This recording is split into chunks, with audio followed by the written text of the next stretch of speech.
ఓం నమో వెంకటేశాయ. అఖిలాండ కోటి బ్రహ్మాండ నాయకుడు తిరుమలేశుని దర్శనార్థం తిరుపతికి వచ్చే భక్తులకు సమున్నతమైన సౌకర్యాలను కల్పించాలని టీటీడీ భావించింది. ఇందుకు అనుగుణంగా తిరుమల శ్రీవారి పాదాల చెంత తిరుపతిలోని అలిపిరి సమీపంలో సుమారు 25 ఎకరాలలో ఇంటిగ్రేటెడ్ టౌన్షిప్ నిర్మించాలని టీటీడీ చైర్మన్ బిఆర్ నాయుడు అధ్యక్షతన జరిగిన పాలక మండలి సమావేశంలో నిర్ణయించారు. సుదూర ప్రాంతాల నుండి విచ్చేసే భక్తులకు అనువుగా ఉండేలా అంతర్జాతీయ ప్రమాణాలతో వసతి సౌకర్యాలను కల్పించాలని తీర్మానించారు. ఆ వివరాలను మనము తెలుసుకుందాం. తిరుమల శ్రీవారి దర్శనార్థం విచ్చేసే భక్తులకు మెరుగైన వసతి సౌకర్యాలను కల్పించాలని తిరుమల తిరుపతి దేవస్థానం నిర్ణయించింది. ఇందుకు అనుగుణంగా టీటీడీ చరిత్రలో నిలిచిపోయే విధంగా మైలురాయి లాంటి నిర్ణయాన్ని చైర్మన్ బిఆర్ నాయుడు నేతృత్వంలోని పాలక మండలి తీసుకుంది. ప్రపంచ ప్రసిద్ధి చెందిన తిరుమల పుణ్యక్షేత్రానికి ఏటా భక్తుల రద్దీ అంతకంతకు పెరుగుతోంది. రోజుకు సుమారు 1,00,000 నుండి 1.5 లక్షల మంది భక్తులు శ్రీవారి దర్శనార్థం ప్రపంచం నలుమూలల నుండి తిరుమల కొండకు చేరుకుంటున్నారు. ఎన్నో వ్యయ ప్రయాసల కోర్చి ఆ ఏడుకొండల వాడిని క్షణకాలం దర్శించుకునేందుకు భక్తులు పడే తాపత్రయం మాటల్లో చెప్పలేం. భారతదేశంలో మరే హిందూ దేవాలయంలో కల్పించనన్ని సౌకర్యాలు తిరుమల తిరుపతి దేవస్థానం శ్రీవారి దర్శనానికి వచ్చే భక్తులకు అందిస్తోంది. తిరుమలలో ప్రస్తుతం దాదాపు 7,000 గదులు ఉన్నాయి. వివిధ కేటగిరీలకు సంబంధించి 50 రూపాయల అద్దె నుండి 1,000 రూపాయల అద్దె వరకు తిరుమలలో గదులు అందుబాటులో ఉన్నాయి. వీటితో పాటు 4 యాత్రికుల ఉచిత సముదాయాలను కూడా భక్తుల సౌకర్యార్థం టీటీడీ నిర్మించింది. అయితే ఏ రోజుకా రోజు భక్తుల సంఖ్య క్రమంగా పెరుగుతూనే వస్తోంది. భక్తుల రద్దీకి సరిపడా వసతి సముదాయం తిరుమలలో కల్పించే అవకాశం లేదు. రోజుకు సరాసరి 1,00,000 మంది భక్తులు తిరుమలకు వస్తుంటే 30 నుండి 35,000 మంది భక్తులకు మాత్రమే వసతి లభించే పరిస్థితులు తిరుమలలో ఉన్నాయి. తిరుపతిలో ప్రస్తుతం విష్ణు నివాసం, శ్రీనివాసం, మాధవం వసతి సముదాయాల్లో భక్తులు వసతి పొందుతున్నారు. ఈ వసతి సముదాయాలు ఏమాత్రం భక్తులకు సరిపోవడం లేదు. దీంతో భక్తులు ఎంతగానో ఇబ్బందులకు గురవుతున్నారు. ఈ నేపథ్యంలో దీర్ఘకాలికంగా ఉన్న భక్తుల వసతి సమస్యలను పరిష్కరించేందుకు టీటీడీ చైర్మన్ బిఆర్ నాయుడు నేతృత్వంలోని పాలక మండలి, ఉన్నతాధికార యంత్రాంగం చరిత్రలో నిలిచిపోయేలా ఒక అద్భుతమైన ఆలోచనను ఇటీవల జరిగిన పాలక మండలి సమావేశంలో చర్చించారు. తిరుమలకు ముఖద్వారమైన అలిపిరి ప్రాంతం సమీపంలో టీటీడీ శ్రీ వెంకటేశ్వర శిల్ప కళాశాల ఉంది.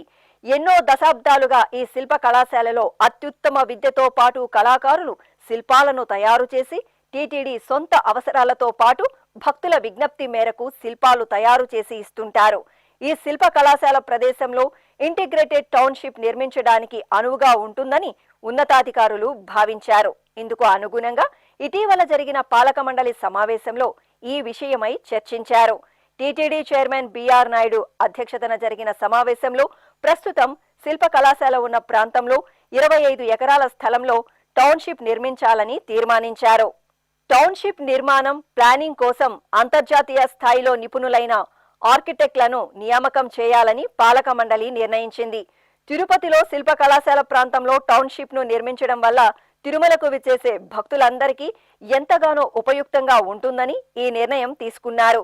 పాలక మండలి సమావేశం అనంతరం టీటీడీ చైర్మన్ బిఆర్ నాయుడు ఈ విషయాలను మీడియాకు వెల్లడించారు. తిరుమలలో ముఖ్యమంత్రి నారా చంద్రబాబు నాయుడు గారు క్లియర్గా ఇన్స్ట్రక్షన్స్ ఇచ్చారు. ఒక రూమ్ కూడా కట్టడానికి వీలు లేదు తిరుమలలో. ఎందుకంటే ఇప్పుడే ఎక్కడ చూసినా కాంక్రీట్ బిల్డింగ్లు, ఈ ఎక్కువ ఎన్విరాన్మెంట్ పాడైపోతుంది, పొల్యూషన్ ఎక్కువ అవుతుంది అనే ఉద్దేశంతో ఫర్దర్గా ఏమీ నిర్మాణాలు చేపట్టకుండా ఉండాలని ముఖ్యమంత్రి గారు ఆదేశించారు. ఇక భక్తులు రోజు రోజుకు పెరుగుతున్నారు. వాళ్ళ సౌకర్యార్థం ఏం చేయాలి అంటే మాకు వచ్చినటువంటి ఆలోచన ఏంటంటే, అలిపిరి దగ్గర ఒక 25-30 ఎకరాలు టీటీడీ ల్యాండ్ ఉంది. ఆ ల్యాండ్లో మనం ఒక 25,000 మందికి సరిపడా అక్కడటువంటి ఒక టౌన్షిప్ లాగా నిర్మించాలి. అందులో అన్ని సదుపాయాలు ఉంటాయి. అక్కడి నుంచే ట్రాన్స్పోర్ట్ ఉంటుంది, అక్కడే భోజనాలు ఉంటాయి, గదులు అవన్నీ కూడా ఫ్రీగా ఇస్తాం. ఈ విధంగా అక్కడ ఎంటర్టైన్మెంటు, షాపింగు ఇవన్నీ కూడా ఏర్పాటు చేయడం జరుగుతుంది. కాబట్టి రాబోయే రోజుల్ని దృష్టిలో పెట్టుకొని దాన్ని ఆ విధంగా ప్లాన్ చేస్తున్నాం. ఒక 25,000 మంది ఉంటే అక్కడి నుంచి కిందనే మనం వాళ్ళందరికీ అకామిడేషన్ ప్రొవైడ్ చేసి ఆ టయానికి వాళ్ళు ఆ బస్సులో తీసుకొని వచ్చి దర్శనం చేసి పంపిస్తే బాగుంటుంది అనే ఉద్దేశంతో ఈ ప్లాన్ చేశాము. దాన్ని మొన్న బోర్డు మీటింగ్లో కూడా పెట్టి ఆమోదించడం జరిగింది. దాన్ని ఇంకా ఒక మంచి పెద్ద కన్సల్టెంట్ని ఎంగేజ్ చేసి దానికి ఎలా చేస్తే బాగుంటుంది, ఏ విధంగా చేస్తే బాగుంటుందని ఒక డిజైన్ చేసి ఆ డిజైన్లని కూడా ముఖ్యమంత్రి గారి దృష్టికి తీసుకెళ్ళి వారు ఆమోదం తెలిపిన తర్వాత పనులు మొదలు పెడతాం. ఈ టౌన్షిప్ లో సామాన్య భక్తుల నుండి సంపన్నుల వరకు సౌకర్యవంతంగా వసతి పొందేలా ప్రణాళికలు రూపొందిస్తున్నారు. సామాన్య భక్తులకు డార్మెటరీ హాల్స్, ఉచిత లాకర్ సదుపాయంతో పాటు సాధారణ కాటేజీలు, ప్రీమియం గెస్ట్ హౌస్లు, ధ్యాన మందిరం, కళామందిరం, రవాణా సౌకర్యం, అన్నప్రసాదాల వితరణతో పాటు ఏఐ టెక్నాలజీ సాయంతో టౌన్షిప్ లో అడుగుపెట్టిన భక్తుల్లో ఆధ్యాత్మిక చింతన పెంపొందించేలా తిరుమల చరిత్ర, స్వామివారి వైభవం తెలిపేలా ప్రదర్శనలు కూడా టౌన్షిప్ నిర్మాణంలో భాగం చేయాలని నిర్ణయించారు. 20,000 మంది భక్తులకు అవసరమైన అన్ని రకాల మౌలిక సదుపాయాలు, సౌకర్యాలు, వసతులతో కూడిన అన్ని హంగులతో టౌన్షిప్ నిర్మాణానికి ప్రణాళికలను సిద్ధం చేస్తున్నారు. బహుళ అంతస్తులతో అత్యాధునికంగా అంతర్జాతీయ ప్రమాణాలతో ఇంటిగ్రేటెడ్ టౌన్షిప్ నిర్మించాలన్న టీటీడీ పాలక మండలి ఉన్నతాధికారుల నిర్ణయం పట్ల భక్తుల్లో హర్షాతిరేకాలు వ్యక్తమవుతున్నాయి.